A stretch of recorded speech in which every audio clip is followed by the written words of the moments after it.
days after my stroke, I texted my daughter from a hospital bed in Phoenix with a hand that still shook like a leaf in a windstorm. I typed slowly, one letter at a time, because the left side of my face was still numb and my pride would not let me ask the nurse for help. The message took me 11 minutes to write. It said, "Getting discharged Thursday morning. Can you and Felix come pick me up? I don't trust Uber with these medications." My daughter read it. I saw the 2 blue check marks appear. Then nothing. 20 minutes later, my son-in-law Felix replied, "Not my daughter." Felix, he wrote, "We actually have the Henderson's housewarming that weekend. It's been on the calendar for months. The hospital has transport services, right?" "Most do." I put the phone face down on the blanket and stared at the ceiling tiles for a long time. I had spent 38 years as a finishing carpenter in Tucson. I built staircases, crown molding, custom cabinet work for people who paid good money for things done right. My hands were the tools. My back was the engine. When my wife Miriam got sick 11 years ago, I took 3 months off without pay and sat beside her hospital bed every single day until the cancer was finished with her. When my daughter graduated college, I drove 14 hours round trip to be there, slept in my truck in a parking garage, and shook her hand on the stage with sawdust still under my fingernails because I hadn't had time to scrub properly. When Felix got laid off 2 years into their marriage, I gave them $40,000 and told them to take their time getting back on their feet. I never asked for a single dollar back. Now I was 67 years old. I had suffered a hemorrhagic stroke. My left hand trembled. My speech came out slow and careful like I was reading off a cue card. And the man who had taken my $40,000 had a housewarming party to attend. A nurse named Petra saw my face when she came in to check my IV. She had the kind of eyes that don't miss anything. "Is your ride coming?" she asked. "I'm working on it," I said. She nodded like she'd heard that particular lie before. She was young, maybe 30, with dark hair pulled back tight. She reminded me of nobody in particular, which was somehow a relief. "Mr. Calloway," she said, sitting down in the plastic chair beside my bed in a way that told me she wasn't moving until she said what she needed to say. "You had a significant bleed. The discharge paperwork requires a responsible adult to accompany you home and stay with you for the first 48 hours minimum. That's not a preference. That's a medical requirement. If you leave without that, I have to note it in your file." "I understand," I said. "Do you have anyone else you can call?" I thought about it. My brother Doyle lived in Flagstaff, 3 hours away, but he had a bad hip and didn't drive at night anymore. My buddy Terence from the job site had retired to Tennessee. My neighbor to the left was 81 years old. My neighbor to the right had 3 kids under the age of 4. "I'll figure it out," I said. I called my daughter directly that evening. She picked up on the 4th ring. I could hear Felix in the background, some sports commentary bleeding through. "Dad," she said. "Hey, how are you feeling?" "Better," I said. "Listen, I need you Thursday. I know you have plans that weekend, but Thursday is just a pickup. I'm not asking for the whole weekend." There was a pause, the kind of pause that means someone is choosing their words very carefully. "Dad, Petra says you need someone to stay with you for 2 days after discharge." "That's basically the whole weekend. Felix already confirmed with the Hendersons. It would be really rude to cancel last minute." "I had a stroke," I said. Flat, just the words. "I know," she said. "And we're so grateful you're okay. We really are. But you said yourself the doctors are confident you're recovering well. You're not in danger, right? Like, it's not an emergency anymore." "It's not an emergency anymore," I repeated. "The hospital transport service is really good. I looked it up. They'll take you home, and they have follow-up care coordinators. It might actually be better than us driving you, because they know exactly what to do if something happens." I said goodbye.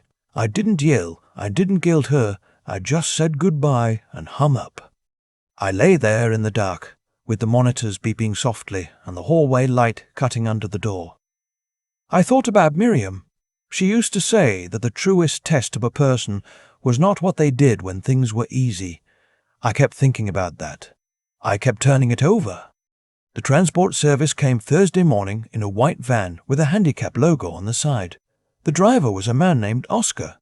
He was maybe 55, heavy-set, with a grey moustache and an easy manner that didn't try too hard. He helped me with my bag without being asked, and didn't treat me like I was made of glass. "Stroke?" he asked, once we were on the freeway. 6 days ago, I said. He nodded. My father had one at 64. Scared the life out of us. He's 79 now. Plays chess every Tuesday. "That's good to hear," I said, and I meant it. We rode in comfortable quiet after that. Phoenix spread out around us, flat and sun-baked, the kind of city that doesn't apologize for what it is. I watched the exit signs and thought about what I was going back to. My house was a 3-bedroom ranch on a half-acre lot in Chandler. Miriam and I had bought it in 1991. We had planted everything in that yard ourselves. The mesquite tree, the oleanders, the little herb garden by the kitchen window that she tended every Sunday morning with coffee in one hand and pruning shears in the other. The house was paid off 11 years ago. It was worth 4 times what we paid for it. My daughter and Felix had moved in 2 years back. Felix's consulting firm had downsized. They needed time to stabilize, they said. 6 months, they said. That had been 26 months ago. They occupied the 2 guest bedrooms, the living room most evenings, and the refrigerator entirely. They paid no rent. They contributed to no bills.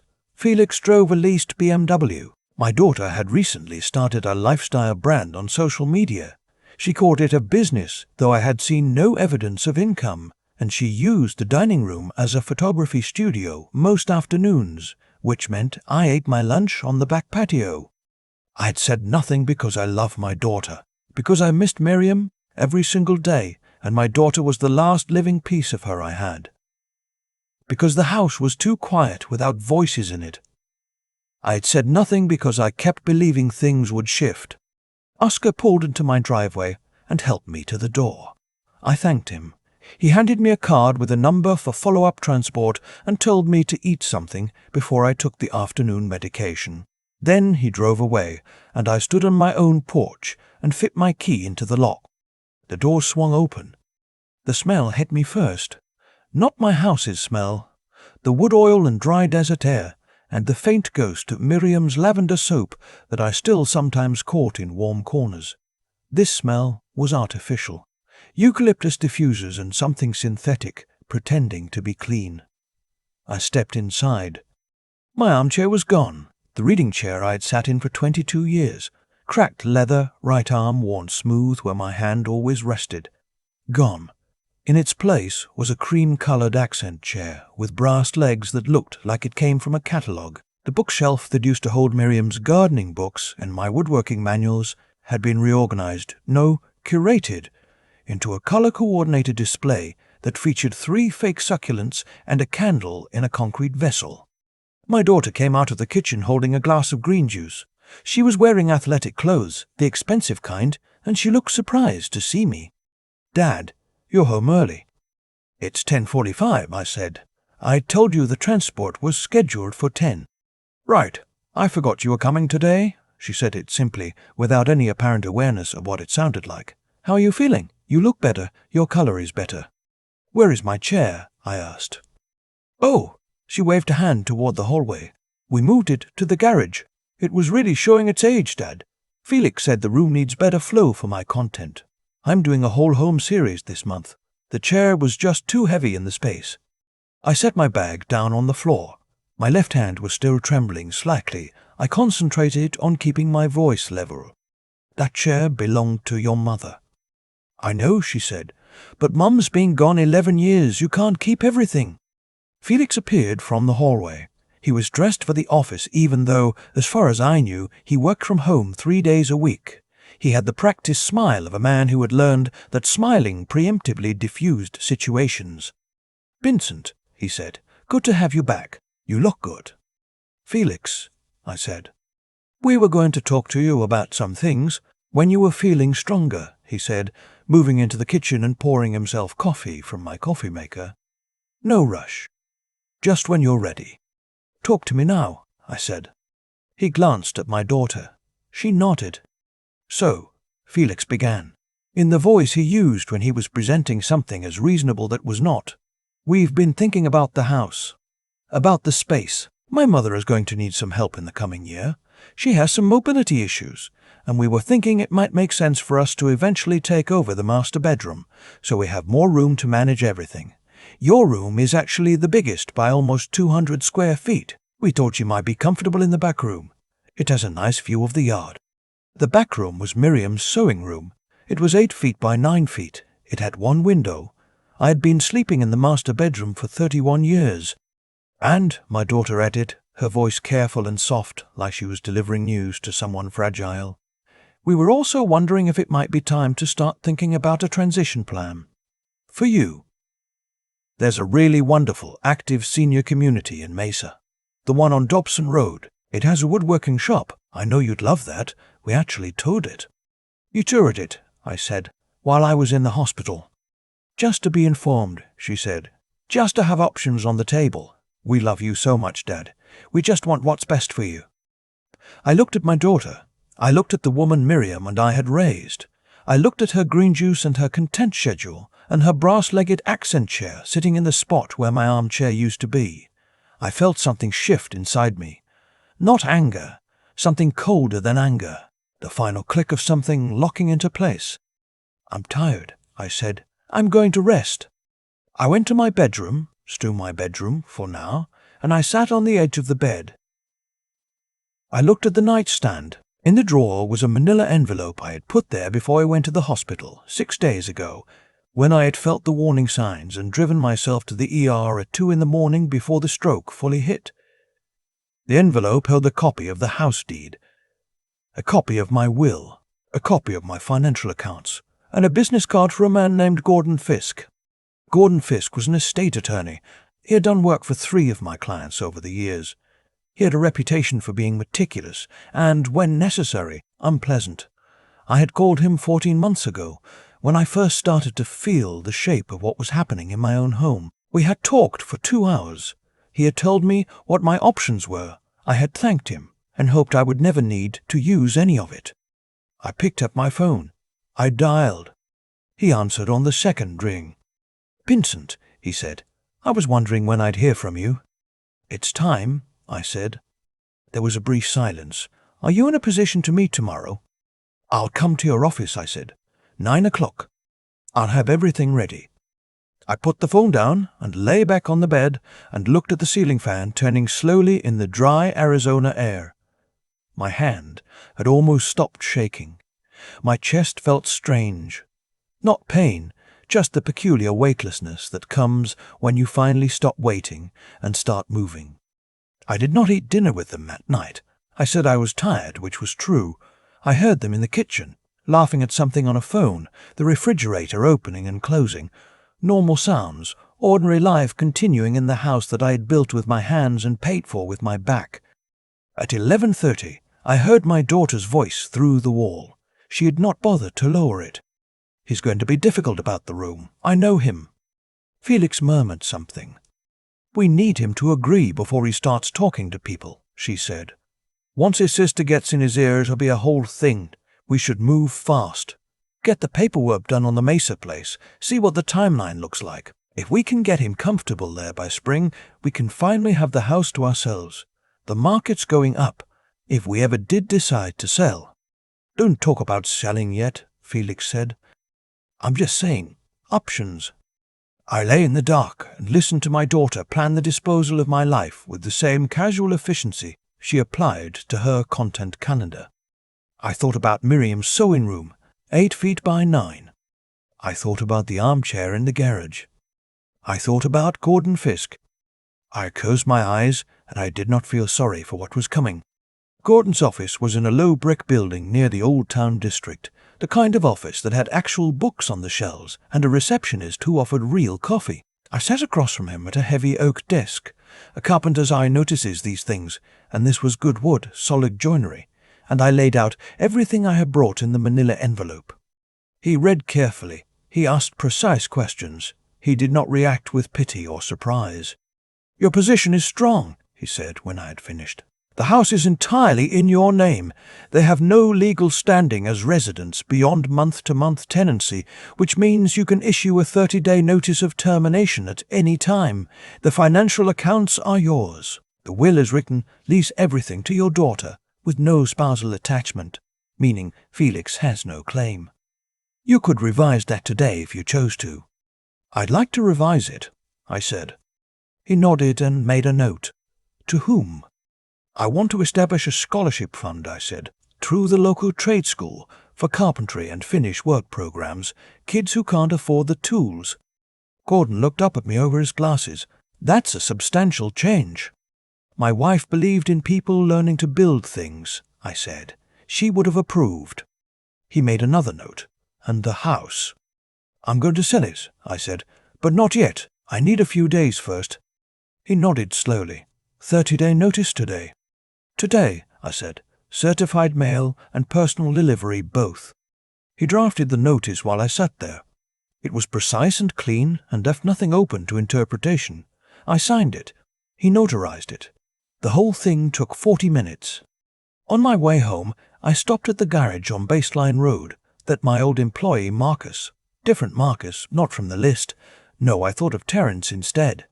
I stopped at the storage unit I had rented 3 years ago when the house started feeling crowded. Inside, undisturbed, was Miriam's cedar chest, her winter quotes, a box of letters we had written to each other during the 2 years before we married, and wrapped in moving blankets, her jewelry box. Rosewood, with a brass latch. I'd put it in storage after she passed, because having it in the house while strangers were living there felt wrong. I took it home with me in the passenger seat. That evening I placed the 30-day notice on the kitchen table and waited. My daughter found it at 6:15. She read it twice. Her face went through several stages, the way weather moves through a desert afternoon. What is this? She said. It was not a question. 30-day notice, I said. It's a legal document. You and Felix are tenants at will. I'm terminating the tenancy. Felix came in from the hallway. He looked at the paper. He looked at me. Vincent, he said in his careful, reasonable voice, let's all sit down and talk about this like adults. I heard you last night, I said, through the wall, the spring timeline, the options. A silence moved through the kitchen. Dad. I drove myself to the emergency room at 2 a.m, I said. I had a stroke. Alone. I texted you from a hospital bed with a hand I could barely control, and you sent me a hospital transport because you had a housewarming party. I kept my voice steady. This was not the time for tears or volume. I'm not angry. I want you to understand that. I'm not angry. I'm finished. Where are we supposed to go? My daughter said. Her voice had shifted. The softness was gone. You have 30 days, I said. Felix has an income. You have a business, or so I'm told. You'll figure it out. This is our home, Felix said, and his voice had dropped its courtesy. We've been here for over 2 years. We have rights. You have 30 days of rights, I said. Gordon Fisk's number is on the back of that paper if you'd like to discuss the legalities. I picked up Miriam's jewelry box from where I had left it on the counter and carried it to my bedroom. I heard them talking behind the closed door, their voices rising and falling, the sound of a phone being dialed, and then slammed down. I opened the rosewood box and looked at the things inside. Her pearl earrings, real ones, a Koya, that I had saved for 3 years to buy her. Her mother's silver bracelet. The small diamond ring I had given her on our 25th anniversary, when I could finally afford the one she deserved. All there, all exactly where they should be. I touched the pearls. They were cool against my finger, the way real things are. I sat down on the edge of my bed. My hand had stopped shaking almost entirely over the past 2 days. The doctors had told me that was normal, with minor to moderate bleeds, that recovery could be rapid if the patient managed stress carefully. I thought that managing stress carefully was probably the right description for what I was doing. The next 3 weeks were not easy. My daughter cycled through several phases, wounded, silenced, tearful appeals, negotiation attempts, and eventually a cold efficiency that I recognized as the phase where people accept reality and begin to plan. Felix tried twice to involve a lawyer of their own. Gordon handled both calls. There was nothing to negotiate. The house was mine. The tenancy was month to month. The notice was valid. I brought my armchair back from where they had moved it in the garage. I put it back in its place by the window. I cleaned Miriam's bookshelf and put her gardening books back in order. I took down the fake succulents.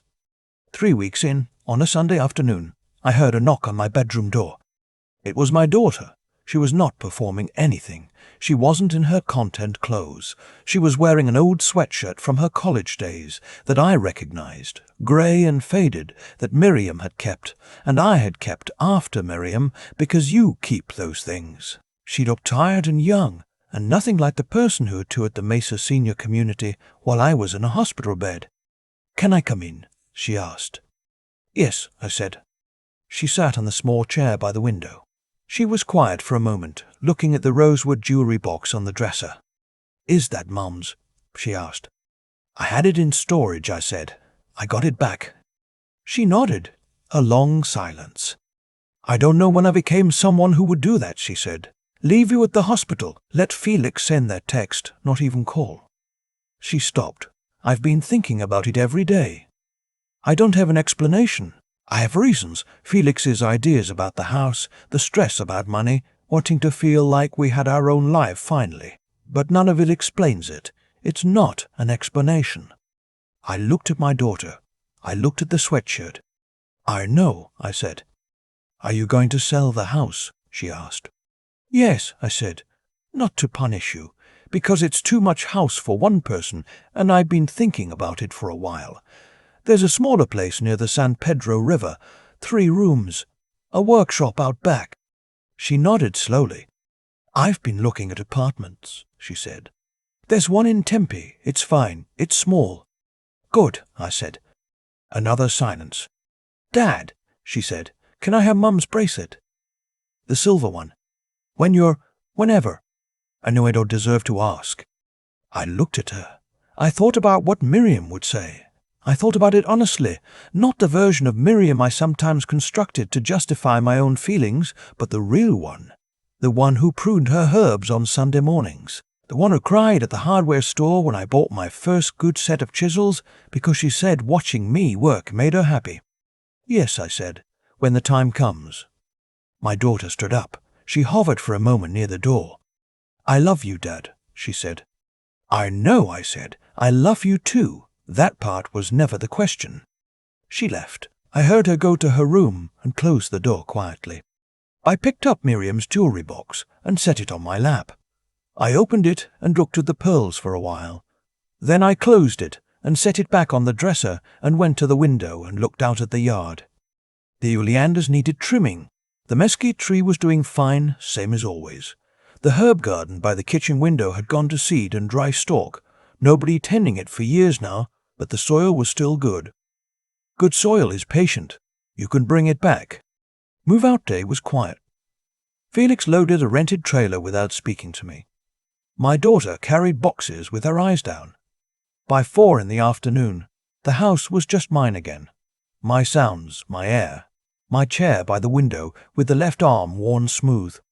I sat in the chair and I did not turn on the television. I just sat. 6 weeks after discharge, I drove myself to Gordon's office and signed the papers, listing the house with a real estate agent I had used before and trusted. 3 weeks after that, I accepted an offer. $420,000 over asking. Cash buyers who wanted to close fast. I thanked them and signed. I had already found the place near the San Pedro River. 3 rooms, a half-acre, a proper outbuilding for a workshop. The previous owner had been a furniture maker.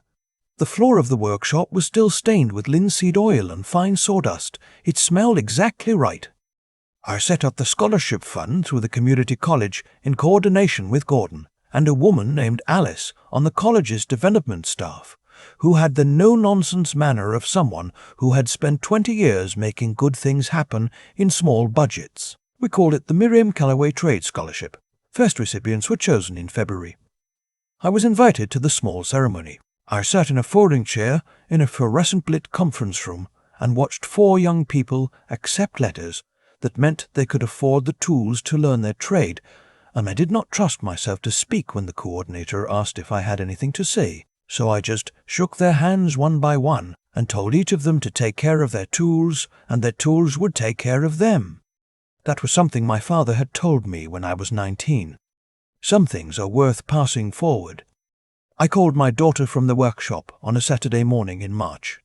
I could hear traffic in the background wherever she was, and her voice had lost the careful quality it had carried for months. She sounded like herself, more herself than she had in years, actually. "How's the new place?" she asked. "Good," I said. "Quiet. The workshop's better than anything I've had before." "Are you okay? Really?" "Really," I said. "Yes." A pause. "Dad," she said, "I signed up to help at the scholarship ceremony, the one in May, if that's okay with you." I looked around the workshop. The light came through the west window in the late morning and fell across the workbench at the angle Miriam used to call the good light, the kind you can actually see what you're doing by. "That would be fine," I said. "Your mother would have liked that." "Yeah," she said quietly. "I think she would have." I hung up the phone and picked up my chisel and went back to work. Outside, the desert was doing what it always does, surviving slowly, without drama, in its own deep time. The river was a quarter-mile away. I had walked to it twice already and stood on the bank and just looked at the water moving, which is a thing that's hard to explain unless you've been through something that made you need to see water moving for a while. I was 67 years old. My hand no longer shook. My chest scar was healing clean. I had a workshop that smelled like linseed oil, and a view of the San Pedro, and a scholarship that carried my wife's name out into the world. I had a daughter who was finding her way back to the person she was supposed to be. I had exactly what I needed, and not one thing more. I keep coming back to the moment I sat in that hospital bed and watched the 2 blue check marks appear under my message. 11 minutes to type 4 sentences with a hand that wouldn't cooperate, and the answer that came back wasn't even from my daughter. It was from Felix. The housewarming party had been on the calendar for months.